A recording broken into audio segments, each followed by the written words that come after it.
నాన్న ఇక్కడే జాబ్ చేస్తున్నారు. రోజు ఇక్కడ ఏం జరుగుతోందో క్రికెట్ కామెంటరీ లాగా మా నాన్నకి చెప్తూనే ఉన్నా.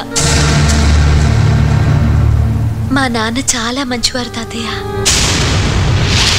ప్రసాద్ చాలా మంచివాడు నాన్న. అమ్మ పోయినా రెండో పెళ్లి చేసుకోకుండా నన్ను ప్రేమగా పెంచారు. అందుకే నాన్నంటే నాకు చాలా ఇష్టం తాతయ్య. ప్రసాద్ అంటే నాకు చాలా ఇష్టం నాన్న. మీ ఆశీస్సులతో అమ్మ పెళ్లి జరగలేదు, కానీ నా పెళ్లి మాత్రం మా నాన్న ఆశీస్సులతోనే జరగాలి.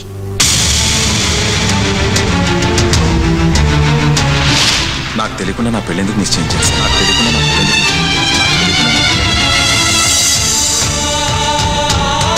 అది చదువు, ఇది జీవితం సార్. చదువు, ఇది జీవితం సార్. జీవితాంతం బాధపడమంటారా? జీవితాంతం బాధపడమంటారా? జీవితాంతం బాధపడమంటారా?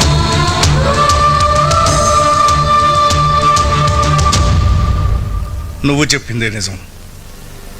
నీ పెళ్ళి మీ అమ్మ పెళ్ళిలా జరగకూడదు. ముహూర్తాలు పెట్టేటప్పుడు ఆడపిల్ల పుట్టింట్లో ఉండడమే ధర్మం. నువ్వు వెళ్ళు.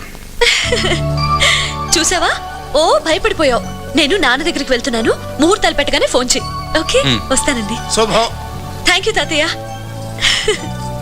చూసారా, మొబ్బులు కమ్యూనిటీ కమ్మి విడిపోయాయి.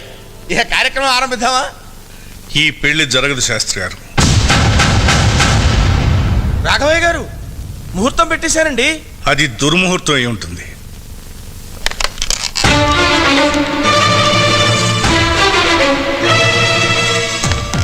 హలో సుబ్రహ్మణ్యం, రాఘవయ్య, ఏంటి ఫోన్ చేసావు? నా కొడుక్కి నీ కూతురికి పెళ్లి. అభ్యంతరం ఉంటే ఫోన్లోనే చెప్పు. అభ్యంతరం? అదృష్టం రా. రేపే నిశ్చితార్థం. ఏమండి? అయ్యా, తమరు తొందరపడుతున్నట్టున్నారు. లేదు, చాలా ఆలస్యంగా తెలుసుకున్నాను. నేను నా కూతుర్ని తప్పుగా పెంచాను, అందుకే అది నన్ను కాదని వెళ్ళిపోయింది. వాడి కూతుర్ని పద్ధతిగా పెంచాడు, అందుకే వాడు ఆశీర్వాదం లేకుండా పెళ్లి చేసుకున్నాను.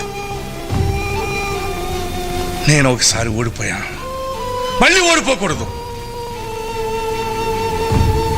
ఓడిపోను. ఎందుకో తెలుసా, నా కొడుకుని నేను సాంప్రదాయంగా పెంచాను. నా గౌరవం, పరువు, ప్రతిష్ట అన్నీ తనేనని వాడికి తెలుసు. అందుకే నేను ఓడిపోను.